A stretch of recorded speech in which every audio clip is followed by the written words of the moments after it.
Hey, welcome everybody to season 2 of the 7 Minutes to Better Selling podcast. I'm your host, Colin Lake. So, Jeff, thanks so much for joining us. We're real excited to have you on the show and lead off a great discussion on better selling. Hey, thanks, Colin, so much. I'm a big fan of the 7 Minutes of Better Selling podcast. So it's an honor to be on here today.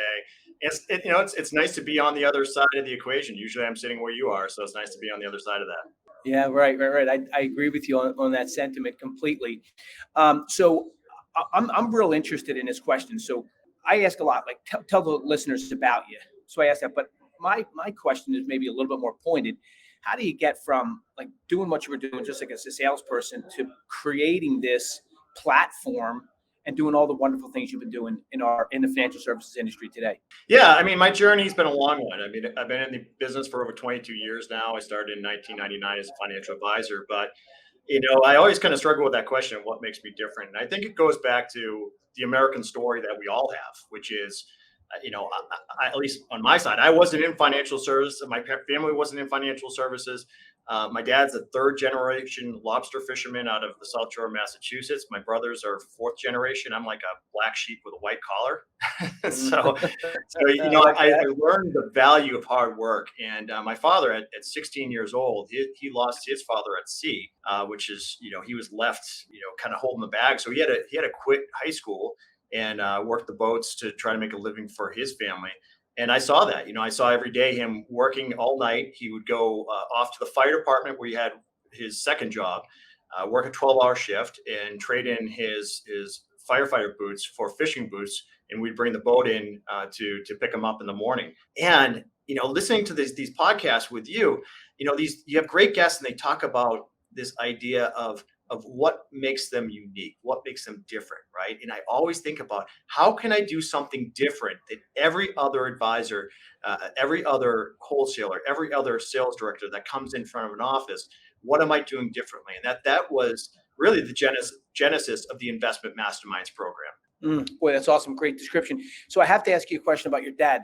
That's amazing. Did he do that 5 days a week, 6 days a week? Was he working like 20 hours a day, 18 hours a day? What type of? Yeah, I try to take Sundays off to watch the Patriots. That would be the one thing that you try to take off. But 6 days a week, and really from April through like September, October. November, it gets a little colder. In the wintertime, he depends on the winter. The price of lobster has to be right because it's not worth risking your life in the middle of winter if the price of lobster is not there. But yeah, he's 80 years old. He still does it.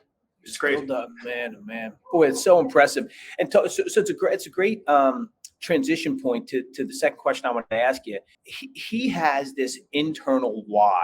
He's able to wake himself up every day and say, this is what I should be doing, and I should be doing it to the best of my ability. He has that why. So my question to you is, what drives you? Like, what makes you really successful at selling yourself to perform at your highest level every day? And by the way, your highest level is one that you have to hold yourself intact or in check with. Like, if I'm capable of performing here, I can't allow myself to perform here and call it that. So how do you do that, Jeff? Yeah, it's a good question. I recently listened to season 2, episode 4 of your Better Selling podcast with Bobby Harrington. And he kind of nailed it right on the head, and really it's about believing in yourself first. That is the toughest thing for me. At every level in my career, up until about 5 years ago, 6 years ago, every level of my career, even as much as I got advanced, as much as I became number 1 or 2 in sales year after year after year, I never really believed it to be true. And I read actually a book on the TED Talks that talks about make it until you become it. It's not make it or fake it until you make it.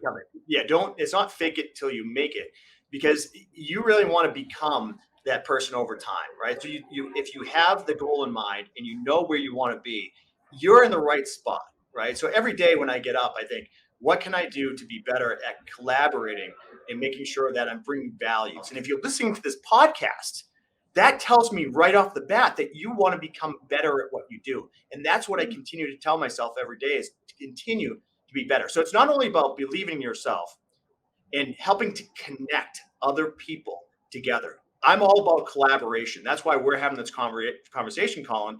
You and I like to collaborate and bring people together.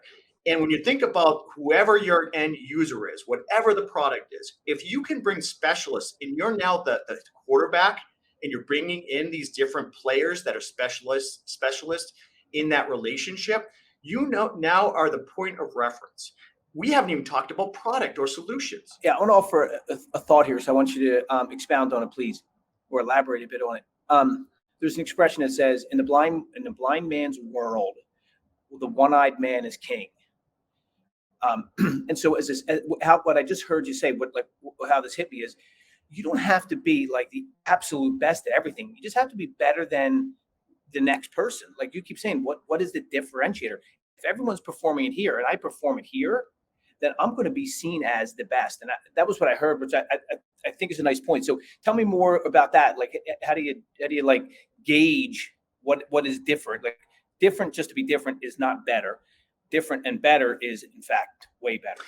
Yeah, great question. So it's about meeting your end user, your client, where they're at, right? And that's the problem. There's no secret sauce to sales. And that's what I've learned over time. There's no secret sauce. You have to look where your client is going. And think about today. Today, how do we absorb information? We used to watch TV, right? It was great. And we'd watch commercials. And that's how we would learn about products and services and solutions. Do we watch commercials anymore? Not really. I mean, exception of the Super Bowl, right? Right. How do people get content? They're getting it through, the Netflix. They're getting it through Amazon Prime and those type of things, right? So how do they monetize that? Well, they charge a fee for it, but now there's other competitors that also charge a fee. So how can they give it for free? Well, they might do one micro commercial that is more geared to a specific audience. And they also have microcosms of that where, it on Amazon all the time when you talk to, like if you have Amazon Alexa or Siri and you say something, suddenly it's right in front of your phone. They are meeting you, the end user, where you are at. They are bringing you content that they already know that you need. So if you see someone on social media, right, and you're seeing that they're using it and that's your end user, you can meet them there. If you go to a LinkedIn page and they don't have a picture in their profile, they're not going to be listening to this podcast today, right? So you're going to have to call them. You're going to have to knock on the door. You might have to do more of an old school approach with that. So it's all about meeting the end user where they're at in that conversation. And so investment masterminds is very easy. If you just type in investment masterminds into Google, it comes up as number 2 or 3. If you tag on Swan on that, it will come up as the first choice automatically. So after the ads, when I put in investment masterminds, it pops up pretty quickly. That's an easy way. My name is Jeff Thomas. So if you put Jeff Thomas in there and investment masterminds, it's going to pop right up in LinkedIn for you. Oh, thanks. There's our website for Swan Global Investments. So thanks, Jeff, for being a guest, and good selling, everyone.